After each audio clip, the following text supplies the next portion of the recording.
Kita akan melihat dari 1 Petrus pasal yang keempat ayat yang ke-12 sampai ayat yang ke-19. Mari buka Alkitab kita masing-masing, saya akan bacakan buat kita semuanya mulai dari ayat yang ke-12. Oke, siap ya? Saya bacakan.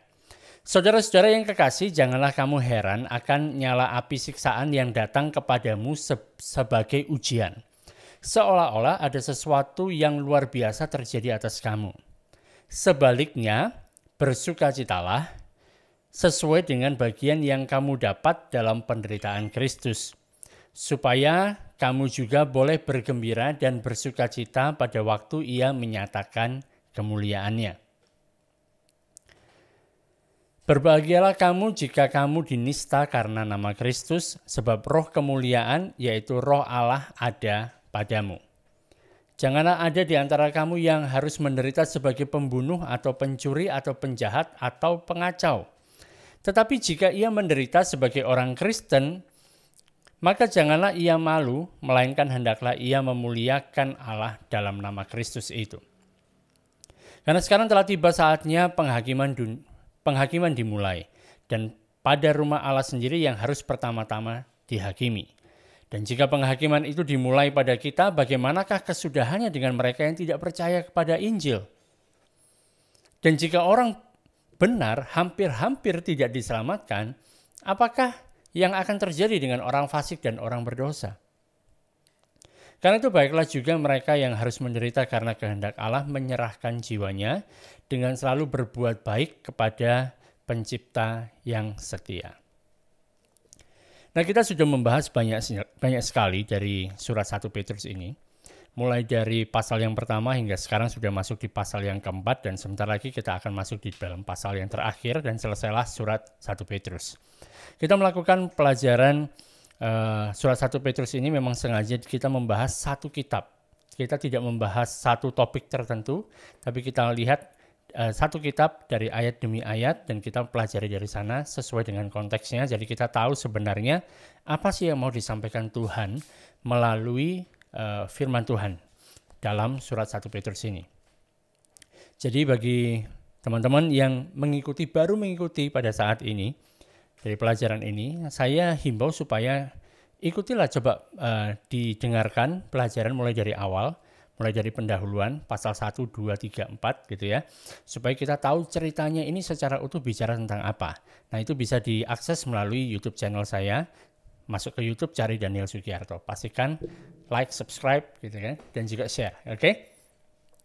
Nah, jadi dari sini kita melihat tentang bagaimana Rasul Petrus memberikan nasihat kepada jemaat. Dan ini di dalamnya ada orang Yahudi dan juga orang-orang dari bangsa-bangsa lain. Pada waktu itu seakan-akan Rasul Petrus sudah tahu bahwa sebentar lagi orang-orang percaya yang dia tulisi surat itu akan mengalami suatu penderitaan yang begitu hebat. Dan kemungkinan besar Rasul Petrus menuliskan surat ini saat dia berada di kota Roma dan pada masa pemerintahan Kaisar Nero, yang nantinya Kaisar Nero ini akan mengkambing hitamkan orang Kristen karena dia melakukan sesuatu hal dan kemudian terjadi suatu hal yang tidak baik, kemudian dia mulai menyalahkan orang Kristen gara-gara orang Kristen ini. Sehingga orang-orang Kristen akan mulai ditangkapi, mereka ada yang dibakar hidup-hidup, ada yang dipakaikan baju seperti binatang gitu, kemudian dilemparkan ke arena berhadapan dengan binatang buas. Dan ada juga yang disalibkan. Contohnya adalah Rasul Petrus sendiri, nantinya dia akan mengalami penyaliban. Nah, Rasul Petrus yang berada di kota Roma ini dia menyadari bahwa penganiayaan itu akan tiba. Dan dia menuliskan surat ini supaya orang-orang Kristen, khususnya di daerah Asia Kecil itu bisa bersiap-siap menghadapi penganiayaan yang segera akan datang. Bahkan di dalam surat ini tidak hanya di dalam ayat-ayat yang barusan kita baca saja. Mulai dari pasal yang pertama, kita temukan ada paragraf di mana Petrus bicara tentang penderitaan, bicara tentang penganiayaan. Di pasal yang kedua ada, di pasal yang ketiga juga ada, pasal yang keempat ada, yang sedang kita pelajari. Dan juga nanti di dalam pasal yang kelima dia juga berbicara tentang penderitaan. Jadi rupanya memang sedang mempersiapkan untuk hal-hal ini. Dan di sini kita temukan Petrus memberikan ada paling tidak 5 poin untuk mempersiapkan orang Kristen sehingga waktu menghadapi hal tersebut, waktu menghadapi penderitaan, karena kita menjadi orang-orang yang percaya kepada Kristus, saat itu terjadi, kita tidak kaget. Kita tidak kehilangan keseimbangan. Karena mungkin waktu kita percaya kepada Yesus gitu ya, menjadi orang Kristen, kita berpikir semuanya akan baik-baik saja. Semuanya adalah suatu hal yang kayaknya indah semuanya karena kita sudah bersama-sama dengan Yesus. Dia sudah menebus kita, dia sudah melakukan yang terbaik bagi kita mendapatkan jaminan akan keselamatan, dan semuanya luar biasa. Dan kita berpikir di dalam dunia ini semuanya akan enak-enak saja. Tapi tidak demikian yang dijanjikan oleh firman Tuhan. Dan kita bisa melihat bahwa satu yang disebut sebagai penderitaan itu adalah hal yang wajar yang terjadi di dalam kehidupan Kristen. Bahkan Kristus sendiri menderita waktu dia ada di dunia. Dan dia berfirman, dia menyampaikan bahwa para pengikutnya juga akan mengalami hal yang sama, tidak luput dari penderitaan. Karena itu harusnya kita tidak terkejut bila kemudian kita mengalami penderitaan karena kita percaya kepada Kristus. Karena kita menjadi pengikut Kristus. Justru karena kita mengetahui bahwa dalam firman Tuhan mengatakan bahwa penderitaan di dalam dunia ini memang ada, tapi kita juga tahu bahwa setelah itu ada kemuliaan yang menanti kita. Kita bisa katakan bahwa dunia ini memang dikuasai oleh si jahat. Dan cepat atau lambat, kebaikan dan kejahatan ini akan bertabrakan, gitu ya. Dan hasilnya adalah penderitaan bagi kita orang-orang yang percaya kepada Kristus. Jadi ini perlu dipandang sebagai sesuatu hal yang sudah biasa, yang pasti akan terjadi dan yang biasa terjadi. Jadi penderitaan itu bahkan bisa dikatakan sesuatu yang kita harapkan bisa terjadi dalam kehidupan kita. Malah kalau kita sebagai orang Kristen tidak pernah mengalami penderitaan karena kita menjadi orang Kristen, karena kita menjadi orang yang percaya kepada Yesus, bisa jadi kita jadi orang Kristen yang gak normal. Kalau semuanya baik saja, gitu kan? Kalau semuanya enak-enak saja, kalau gara-gara kita percaya kepada Yesus jadi kita diterima oleh semua orang, ini jadi tanda tanya ini. Beneran kita sudah percaya kepada Yesus? Karena penderitaan pasti akan terjadi. Orang Kristen yang normal adalah orang yang mengenal akan adanya salib di dalam kehidupannya. Karena dia tahu bahwa sebelum mendapatkan mahkota akan ada yang namanya salib. Bahkan mungkin ada dari kita yang harus menanggung gitu kan, harus menanggung tanda-tanda penderitaan Yesus itu di dalam tubuhnya sendiri. Sama seperti di dalam suratnya Rasul Paulus ya, dia ceritakan bahwa kalau bicara tentang luka-luka, tanda-tanda Kristus itu ada pada dirinya. Karena dia pernah dilempari batu, dia pernah dicambuki dan lain sebagainya. Mungkin dari kita ada yang mengalami hal tersebut juga. Nah, Petrus mengatakan pada saat orang Kristen mengalami yang namanya penderitaan karena Kristus, hal itu sebenarnya membuktikan seperti apa sih diri mereka sebenarnya.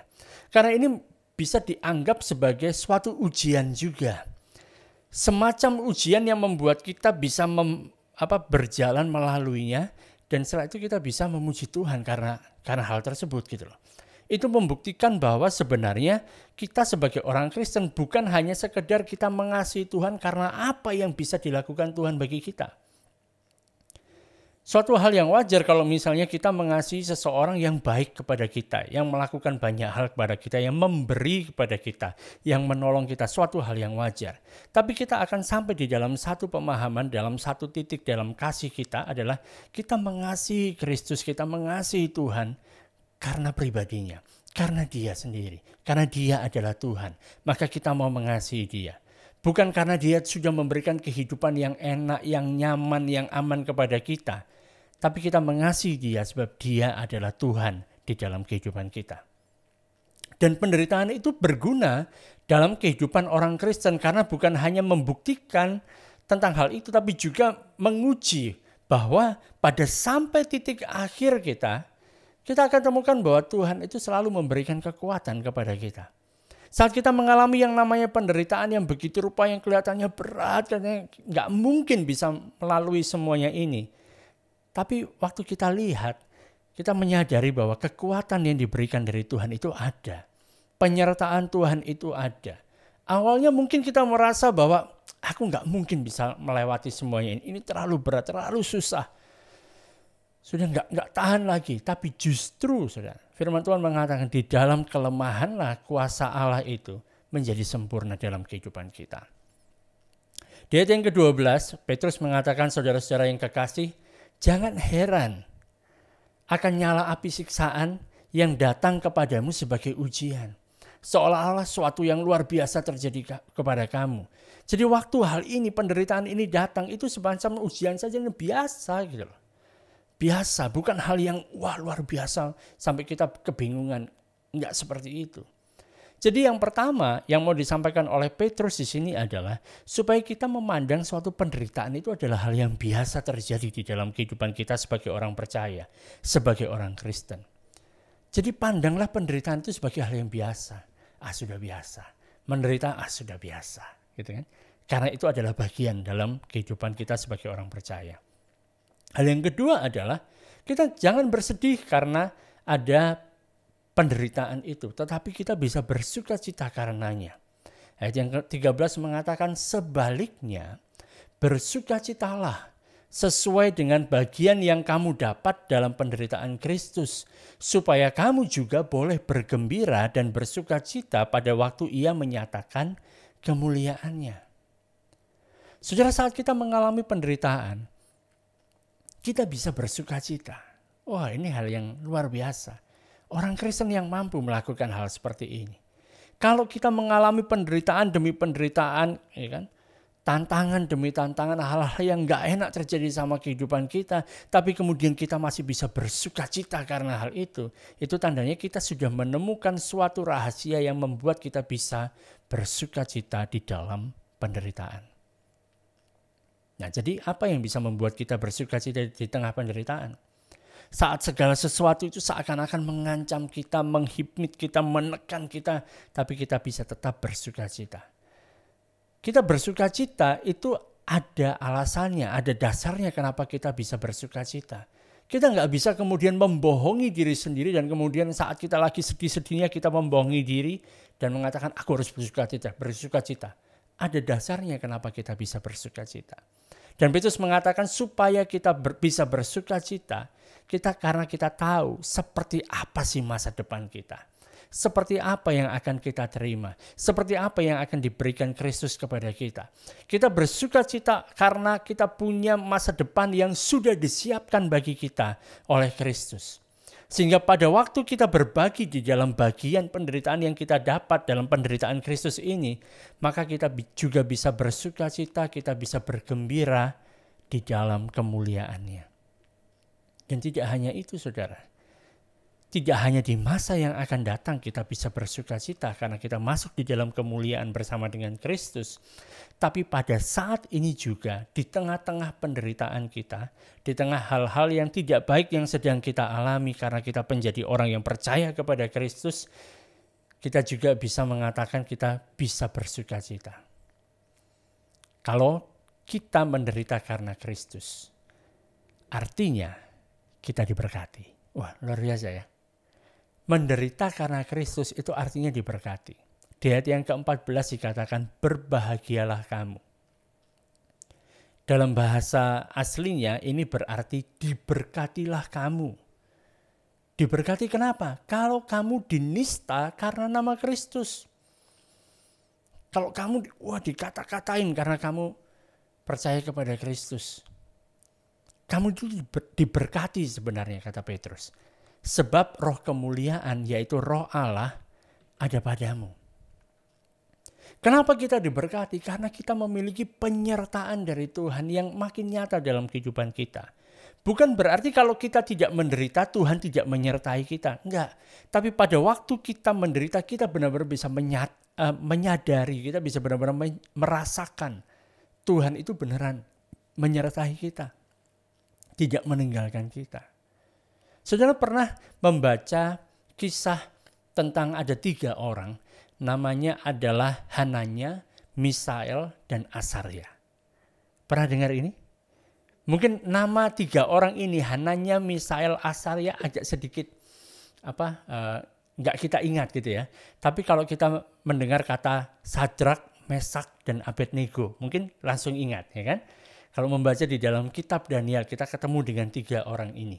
Mereka bertiga ini dimasukkan di dalam perapian yang menyala-nyala yang dibuat 7 kali lebih panas daripada perapian biasa.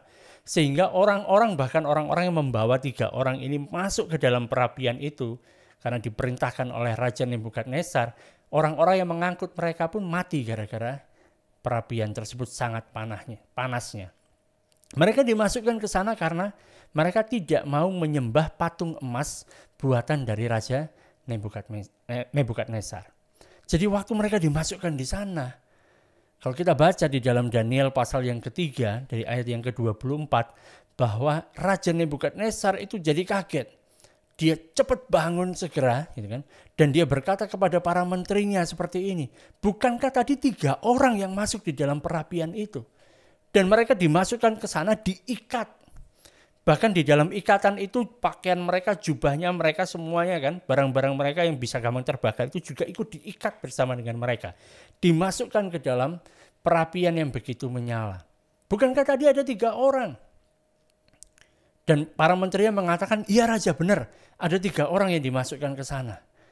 Tapi Raja mengatakan, tapi aku melihat ada 4 orang yang bisa berjalan-jalan dengan bebas di tengah-tengah api itu. Dan mereka tidak terluka. Dan orang yang keempat itu rupanya seperti anak dewa katanya. Ini kata Nebukadnezar. Jadi di dalam perapian itu, dalam suatu hal yang nggak enak sama sekali, ya kan? Pastinya lah ya. Kalau kita kena api sedikit aja, wah sudah panas, nggak enak. Ini masuk dalam satu perapian yang dipanaskan lebih panas, bahkan orang-orang yang menyemplungkan mereka ke perapian, mereka ikut mati. Tapi di tengah-tengah penderitaan itu, tidak sendirian mereka. 3 orang ini yang kita kenal dengan nama keren mereka, ya, Sadrak, Mesak, dan Abednego. Mereka bersama-sama dengan Kristus sendiri. Bersama-sama dengan Tuhan di sana. Jadi saat mereka dipanggil keluar, disuruh keluar, tidak ada satupun dari mereka yang terbakar, tidak ada yang luka. Bahkan baju mereka, jubah mereka tetap terjaga dengan baik. Bahkan tidak ada bau hangus. Bayangkan. Kita aja kalau misalnya lagi masak gitu kan, kemudian dalam masakan kita ada bau misalnya minyak gorengnya misalnya dipanasi begitu panas sampai mengeluarkan bau, kita sendiri jadi ikut bau. Mereka di dalam perapian yang begitu menyala luar biasa, keluar tidak ada bau gosong sama sekali, tidak ada bau asap. Ini hal yang luar biasa, artinya diberkati. Maka berbahagialah bagi kita yang mengalami penganiayaan karena nama Kristus. Karena ada Roh Allah bersama-sama dengan kita. Menyertai kita, tidak pernah meninggalkan kita. Itu hal yang kedua. Jadi kalau kita harus melewati penderitaan, kita tidak melewatinya sendirian, tapi bersama dengan Roh Allah. Bahkan kalau kita temukan para rasul, saat mereka mengalami penderitaan, gitu kan, mereka bersukacita sebab mereka layak untuk bisa menderita karena nama Kristus. Bahkan orang-orang lain yang tidak ikut menderita itu cemburu, iri. Kenapa aku enggak seperti itu? Kenapa aku tidak ikut menderita yang seperti itu bagi Kristus? Jadi ini suatu hal yang luar biasa sebenarnya kalau kita menderita bagi Kristus. Karena itu jangan kita malu bila kita mengalami penderitaan atau penganiayaan. Ini hal ketiga yang disampaikan oleh Petrus. Memang penderitaan, penganiayaan yang dialami orang Kristen bisa juga berkaitan dengan penghinaan. Ya kan? Gara-gara kita menjadi orang Kristen, kita dihina. Kita dikata-katain. Bahkan kita dipermalukan di depan umum gara-gara kita percaya kepada Kristus. Orang-orang itu berusaha untuk menghancurkan harga diri kita sebagai orang Kristen. Tapi sebenarnya kalau kita mau melihat kepada diri kita sendiri yang menjadi orang percaya, memang sebenarnya kita itu nggak punya harga diri, saudara. Nggak ada lagi yang bisa dihancurkan. Karena semuanya kehidupan kita bukan kita lagi. Kita sudah mati bersama dengan Kristus dan kita dibangkitkan bersama Kristus. Kalau kita melihat kehidupan kita dan kita bandingkan dengan apa yang sudah dilakukan Kristus dalam kehidupan kita, sebenarnya kalau kita mengalami hal-hal yang nggak baik ya nggak masalah gitu loh. Bahkan Kita kalau sadar akan diri kita sendiri dan kita mau melihat diri kita sendiri dan kita bandingkan dengan karya Kristus, dengan pengorbanan Kristus yang sudah Dia lakukan bagi kita, sebenarnya kita nggak ada harganya apa-apa, saudara. Dia melakukan jauh lebih baik daripada kita. Dia melakukan jauh lebih besar daripada nilai kita sendiri. Makanya kalau kita sudah menjadi orang Kristen dan orang kemudian mengata-ngatai kita, menghina kita, mengolok kita karena kita adalah orang Kristen, ya nggak masalah gitu. Nggak jadi masalah gitu. Karena itu kita nggak perlu merasa malu kalau misalnya gara-gara kita menjadi orang Kristen kemudian kita mengalami penganiayaan. Kita mengalami suatu hal yang gak enak dari orang-orang yang ada di dunia kita. Mengapa? Karena kita adalah pengikut Kristus. Ya?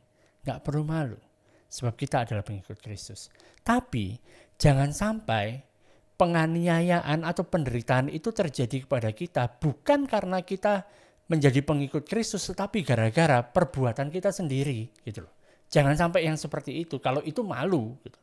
Kalau gara-gara kita melakukan suatu kejahatan, kita melakukan suatu tindak kriminal, dan kemudian kita dihakimi massa, mengalami penderitaan, penganiayaannya, itu bikin malu memang. Bikin malu.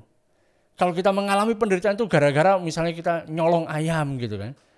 Ya itu bikin malu, saudara. Jadi penderitaan yang kita terima karena kita percaya kepada Kristus, karena kita menjadi pengikut Kristus. So pada saat orang-orang Kristen mengalami penganiayaan, pada masa itu kan, pada masa di mana Rasul Petrus dan juga rasul-rasul yang lain dan pada masa gereja mula-mula di mana penganiayaan luar biasa terjadi sama mereka sampai mereka banyak yang harus martir.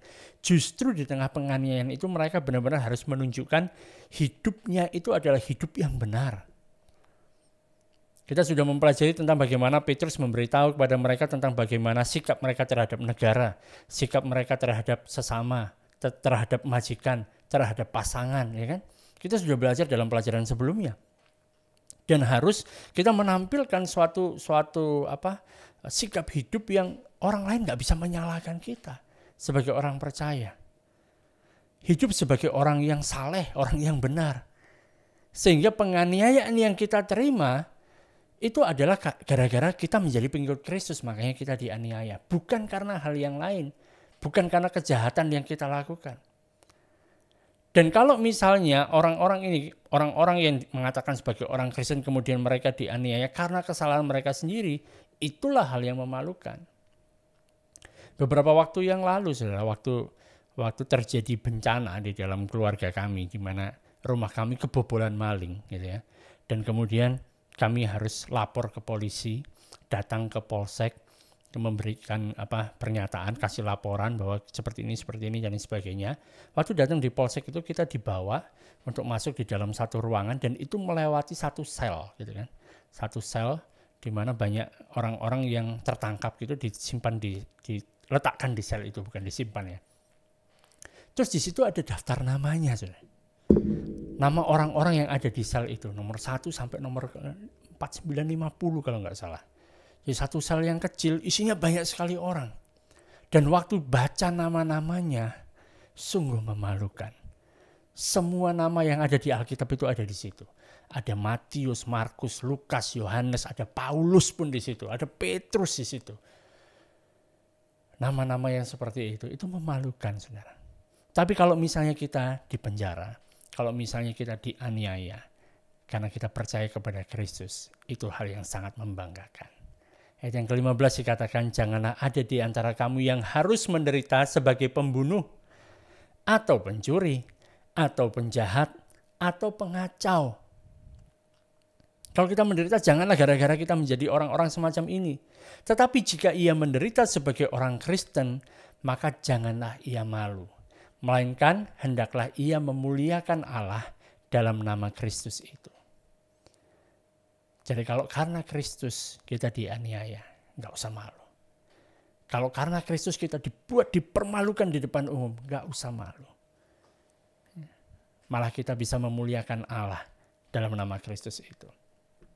Jelas sekali Petrus mengatakan bahwa jangan kamu jadi pembunuh. Ya kan? Jangan kamu jadi pencuri, jangan kamu jadi penjahat, jangan kamu jadi orang yang mengacau gitu loh. Jangan menjadi orang yang melakukan hal-hal yang salah. Contohnya jadi pengacau ini. Gara-gara dia ngaco gitu kan. Awalnya yang baik-baik saja, malah terjadi penganiayaan gara-gara kamu ngaco. Jangan jadi pembuat onar yang semacam itu gitu. Penganiayaan itu memang terjadi dalam kehidupan orang percaya, tapi jangan kemudian kita provokasi. Kita keluar ke jalan, aku orang Kristen, aniaya aku. Itu kan orang bodoh seperti itu. Memprovokasi orang, kemudian misalnya melakukan hal-hal yang tidak baik sehingga terjadi penganiayaan dan berimbas kepada orang-orang Kristen lainnya. Jangan memprovokasi dengan melakukan hal-hal yang semacam tersebut gitu. Tapi memang ada orang-orang yang saking mereka mempelajari agama mereka dalam tanda kutip gitu ya. Kemudian mereka punya keinginan besar untuk jadi martir. Mereka punya keinginan besar untuk bisa, aku pokoknya harus mati demi Kristus misalnya begitu. Sama seperti pada zaman penganiayaan yang terjadi pada masa Kaisar Nero ini kan, di Kekaisaran Romawi. Di mana orang-orang Kristen ini ditangkapi, mereka dimasukkan di dalam kolosium, dijadikan tontonan umum di mana mereka harus dihadapkan dengan singa dan lain sebagainya gitu kan. Tapi kemudian ada orang-orang yang nggak ikut ditangkap. Tidak mengalami penderitaan seperti itu kan. Mereka jadi iri. Sehingga mereka mulai menimbulkan kerusuhan. Kenapa kami nggak ditangkap? Tangkap kami juga gitu. Memprovokasi aparat. Sehingga mereka ditangkap dan dianiaya. Ada orang-orang yang semacam itu. Kita nggak pernah diperintahkan untuk melakukan provokasi seperti itu. Supaya aku bisa makin diberkati, maka aku memprovokasi supaya aku bisa ditangkap, aku bisa dianiaya. Bukan seperti itu bro, gitu ya. Bukan seperti itu. Tetapi kalaupun ya kan, kita nggak melakukan provokasi dan kemudian hal itu terjadi sama pada kita, ya kan, jangan kita malu bila kita menderita sebagai orang Kristen. Sebagai orang yang melakukan apa yang benar. Bukan gara-gara kita menjadi pengacau, pembuat onar, makanya kita mendapatkan penganiayaan. Tapi kita perlu malu kalau kita menderita karena kita melakukan tindakan kriminal. Makanya hidup kita sebagai orang Kristen harusnya menjadi teladan yang baik. Gitu. Bukan menjadi teladan yang tidak baik. Sebagai orang Kristen kita harus memastikan tidak boleh ada tuduhan yang dituduhkan kepada kita kecuali dia itu pengikut Kristus. Gitu loh. Jangan dituduhkan hal-hal yang dia pencuri istri orang, pencuri suami orang. Ya jangan sampai seperti itu. Tapi karena dia itu pengikut Kristus. Nah, itu label yang harusnya ada pada kita. Tidak ada alasan lain gitu yang bisa dibuat untuk mempermalukan kita di depan umum. Kecuali orang ini loh, pengikut Kristus. Dan kita mengalami hal yang gak enak gara-gara itu. Itu kita sangat diberkati, saudara. Karena itu yang keempat, saudara, janganlah kita menggerutu kalau kita mengalami penderitaan karena Kristus. Memang sulit ya untuk memahami penderitaan dari sudut kehidupan di dunia zaman sekarang ini. Mungkin kita tinggal di tempat-tempat di daerah di mana ya karena kita jadi orang Kristen kita mayoritas nggak jadi masalah, nggak mengalami penganiayaan, nggak mengalami hal-hal yang tidak enak misalnya gitu. Memang agak sulit kita membayangkan tentang hal itu. Tapi pada waktu mengalami hal tersebut gitu kan, pada waktu kita melihat bahwa orang percaya, orang Kristen mengalami penderitaan, muncul akan ada pertanyaan gitu ya. Mungkin kita akan mulai bertanya, kenapa Allah mengizinkan hal itu terjadi? Bukankah akan lebih baik kalau misalnya kalau kamu percaya kepada Yesus, kamu jadi orang Kristen, kamu dijamin sama sekali tidak akan pernah menderita. Ya, semuanya akan indah, berbunga-bunga semuanya. Tapi justru kan Yesus mengatakan dalam dunia ini kamu akan mengalami penderitaan, ada penganiayaan. Kenapa Allah mengizinkan hal ini terjadi? Karena banyak orang punya anggapan gini, yang diiklankan di luar kan. Kalau kamu menjadi pengikut Kristus, artinya kamu punya jaminan segala sesuatu hal itu pasti baik. Hal-hal yang baik saja yang terjadi sama kita. Kamu akan menjadi orang yang kaya dan makin lama makin kaya. Ya kan? Semuanya baik saja, yang sakit jadi sehat, yang sehat lebih sehat lagi. Gitu. Tapi firman Tuhan tidak pernah menjanjikan seperti itu. Justru akan ada yang namanya penganiayaan. Itu satu paket. Gara-gara kita Kristen, tiba-tiba kita dimusuhi oleh orang-orang sekitar kita. Di tempat kerja kita, dimanapun kita berada. Mungkin ada memang sesama orang Kristen, bahkan sesama orang Kristen pun bisa memusuhi kita. Tapi dengan jelas kan, Petrus mengatakan supaya waktu kita mengalami penderitaan karena nama Kristus, jangan kita menggerutu pada waktu itu terjadi. Jangan kita bersungut-sungut karena itu terjadi. Ya.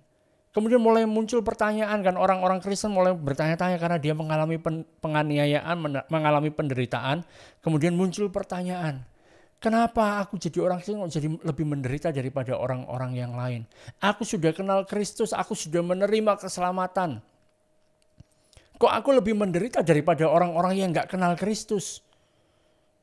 Kok aku harus bekerja keras? Mereka kelihatan santai-santai aja, hidupnya enak-enak saja. Bahkan mereka tidak percaya kepada Tuhan. Gak pakai Tuhan-Tuhanan. Hidupnya lebih baik kelihatannya seperti. Gak seperti aku, penuh dengan penderitaan. Mungkin kan? Mungkin. Saat kita melihat ada kalangan orang-orang Kristen di negara-negara tertentu yang mereka nggak bisa beribadah dengan bebas seperti kita. Sekalipun memang ada batasan-batasan di mana kita nggak bisa gitu ya. Tapi ada orang-orang di negara-negara tertentu, mereka nggak bisa memuji Tuhan secara umum. Mereka nggak bisa mengadakan ibadah, kegiatan ibadah secara terbuka. Mereka harus sembunyi-sembunyi. Mungkin mereka punya pertanyaan yang serupa gitu loh. Kenapa ya orang Kristen di Indonesia ini jauh lebih enak ya? Kenapa kita yang lebih banyak menderita di sini? Mungkin ada pertanyaan seperti itu. Tetapi kita perlu ingat bahwa penghakiman itu dimulai dari rumah Allah itu sendiri. Dan ini merupakan cara Allah untuk mendidik umatnya. Untuk memurnikan umatnya. Untuk mempersiapkan umatnya. Jadi ini yang dikatakan firman Tuhan. Allah punya cara tersendiri untuk memurnikan gerejanya. Sebab Allah mau mempersiapkan kita untuk langit baru dan bumi yang baru yang akan Dia ciptakan supaya kita hidup di dalamnya. Dia mau supaya orang-orang percaya ini menjadi seperti yang Dia inginkan, menjadi serupa dengan Kristus. Karena itu janganlah kita menggerutu karena memang Allah ya kan lebih dulu memulai penghakiman itu dari rumahnya sendiri, memurnikan kita. Jadi pemurnian yang dilakukan Allah ya dilakukan saat ini, saudara, saat kita hidup di dunia ini. Dan mau gak mau ya kita mengalaminya gitu.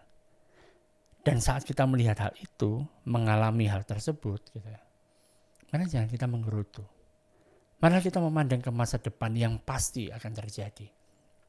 Melihat nanti apa, seperti apa yang akan diberikan kepada kita. Apa yang akan terjadi pada mereka yang tidak menderita di dunia ini, ya, bahwa mereka nantinya akan mengalami penderitaan yang jauh lebih berat lagi di dunia yang akan datang. Ayat yang ke-17 dikatakan, karena sekarang telah tiba saatnya penghakiman dimulai. Dan pada rumah Allah sendiri yang harus pertama-tama dihakimi. Dan jika penghakiman itu dimulai pada kita, bagaimana kesudahannya dengan mereka yang tidak percaya pada Injil Allah?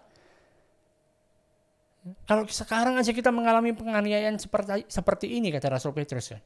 Bagaimana dengan orang-orang yang gak kenal Allah, yang tidak menerima Injil Allah? Dan jika orang benar, ya, hampir-hampir tidak diselamatkan, apakah yang akan terjadi dengan orang-orang fasik dan orang berdosa? Jadi ini merupakan satu pemurnian yang memang diizinkan oleh Allah terjadi di dalam kehidupan orang percaya. Sehingga mereka benar-benar tampil muncul sebagai orang-orang yang kudus. Mereka benar-benar bisa menghasilkan lebih banyak buah gitu loh. Justru dalam hal-hal yang gak enak, yang penderitaan yang dialami ini memurnikan kita. Sehingga kita tampil sebagai orang-orang Kristen yang beneran Kristen. Yang beneran seperti Kristus, saudara. Seorang pemazmur bernama Asaf, di dalam Mazmur pasal yang ke-73, dia juga mengalami dilema yang sama. Dia mengatakan, aku sudah berusaha untuk hidup benar. Aku menyucikan hatiku. Tetapi aku harus masih mengalami penderitaan. Rasanya seperti kena tulah. Seperti kena hukuman gitu kan. Tapi saat aku melihat orang-orang fasik, mereka itu kok nggak mengalami penderitaan ya. Mereka kelihatan sehat, bahkan gemuk-gemuk mereka gitu. tubuh mereka gemuk. Baca ya nanti Mazmur 73. Dia mengatakan seperti itu. Sepertinya orang-orang yang tidak mengenal Allah ini mereka tidak mengalami kesusahan manusia. Kelihatannya semuanya baik-baik saja. Hidupnya makmur. Jadi Asaf ini seakan-akan mulai menggerutu di dalam hatinya. Karena dia adalah orang percaya, dia adalah orang yang takut kepada Allah. Tapi malah lebih banyak menderita dibanding orang-orang yang tidak percaya. Tapi kemudian Allah berkata kepada dia, bahwa Allah meletakkan orang-orang yang tidak percaya itu pada lereng yang licin. Mereka sewaktu-waktu bisa tergelincir dan jatuh. Dan mereka akan berakhir di dalam kehancuran. Sedangkan Allah menerima orang percaya ini di dalam kemuliaan. Di saat itu Asaf bisa melihat hal tersebut di dalam perspektif yang sebenarnya. Sama seperti kita juga. Diingatkan gak usah menggerutu. Kita lihat dari perspektif yang sebenarnya. Orang percaya mungkin menderita di dunia sekarang ini. Tapi orang-orang yang tidak percaya akan mengalami penderitaan di dunia yang akan datang. Karena itu kita gak perlu menggerutu lah. Gak usah bersungut-sungut. Bila kelihatannya kita lebih menderita dibandingkan orang yang tidak percaya. Wah, orang gak percaya, gak apa-ngapain, kok diberkati semuanya. Ya tenang aja bro, tenang aja. Masih ada panjang ke depan. Gitu. Nah sebabnya yang kelima dikatakan pada kita supaya kita tidak berkecil hati karena kita mengalami penderitaan sekian banyak itu. Ayat yang ke-19 mengatakan, karena itu baiklah juga mereka yang harus menderita karena kehendak Allah. Gitu ya. Penderitaan ini karena kehendak Allah. Menyerahkan jiwanya dengan selalu berbuat baik kepada pencipta yang setia. Salah satu tantangan besar dalam kehidupan orang percaya adalah mengalahkan rasa keputusasaan yang ada dalam kehidupan kita. Mungkin bagi orang-orang yang melayani Tuhan, gitu kan, masuk di dalam pelayanan, kemudian sudah melayani, melakukan banyak hal, kok kayaknya hasilnya nggak ada. Gitu. Seakan-akan kemudian mereka mulai berkecil hati. Kalau misalnya aku sudah lakukan seperti ini nih, aku sudah melakukan yang terbaik, kok hasilnya tidak sesuai dengan apa yang aku bayangkan ya. Hasilnya kok tidak sesuai dengan apa yang menjadi harapanku gitu. Sehingga mungkin kadang-kadang kita merasa putus asa. Ya. Waduh, percuma lah. Percuma jadi orang Kristen. Percuma melayani. Ya. Percuma aku menjalani kehidupan yang benar. Oh, sekitarku semuanya tidak benar semua. Gitu. Dan mereka malah menganiaya aku gara-gara aku mau menjalani kehidupan yang benar. Tapi puji Tuhan kan, di dalam gereja Tuhan memberikan satu pelayanan, namanya adalah pelayanan penghiburan. Ada orang-orang diberikan karunia untuk bisa melayani pelayanan penghiburan. Ini bukan berarti pada saat orang meninggal saja ya, kemudian kita melakukan yang namanya pelayanan penghiburan. Tetapi memang kita butuh mendapatkan penghiburan saat kita mengalami hal-hal yang tidak baik. Ada Roh Kudus bahkan dikatakan dia sebagai roh penghibur. Gitu. Yang berjalan bersama-sama dengan kita. Yang kemudian menguatkan kita. Yang mendorong kita ayo terus maju. Sekalipun berat ayo terus maju. Gitu. Ayo terus kita berjalan. Sekalipun kita menghadapi penderitaan. Sebab penderitaan itu bukan malah mengecilkan kita. Ya. Penderitaan itu harusnya malah membuat kita terus maju. Ada tantangan, ada kekuatan dari Tuhan. Ada penghiburan dari Tuhan. Jangan kita menyerah, jangan kita menjadi kecil hati karena hal tersebut. Ya kan? Mari kita nggak berkecil hati. Sebab kalau kita berkecil hati, kita kemudian menyerah kepada keadaan dan tidak mau berjalan terus. Waktu kita ketemu dengan Tuhan Yesus, nanti kita malu. Kita malu waktu kita berhadapan dengan Dia. Dan karena itu Petrus memberikan ada dua hal di sini yang memberikan kita bisa bertahan, gitu ya. Membantu kita tetap bertahan di dalam penderitaan yang kita alami. Mungkin saudara dan saya, mungkin kita tidak akan mengalami penderitaan sampai mati, kemudian disiksa karena kita percaya kepada Yesus. Mungkin kita nggak mengalami seperti itu. Ya. Mungkin juga bisa mengalaminya, tapi mungkin tidak mengalami seperti itu. Tetapi masing-masing kita, waktu kita mengalami yang namanya penderitaan, kita perlu berpegang kepada yang namanya kebaikan. Kita perlu berpegang kepada integritas. Itu penting. Ya kan? Sekalipun menjadi orang baik kan, kita tetap mengalami yang namanya penderitaan. Tapi kita nggak perlu berkata, ngapain sih jadi orang baik? Jadi orang baik menderita, lebih baik jadi orang yang tidak baik. Jangan ngomong seperti itu. Ya kan? Jangan ngomong, gara-gara aku jadi orang baik, toh aku tetap menderita juga. Tapi tetaplah bertahan dengan terus-menerus melakukan yang baik, berbuat baik. Dan kita berpegang kepada Allah, Sang Pencipta yang setia. Petrus mengatakan hal yang menarik ini.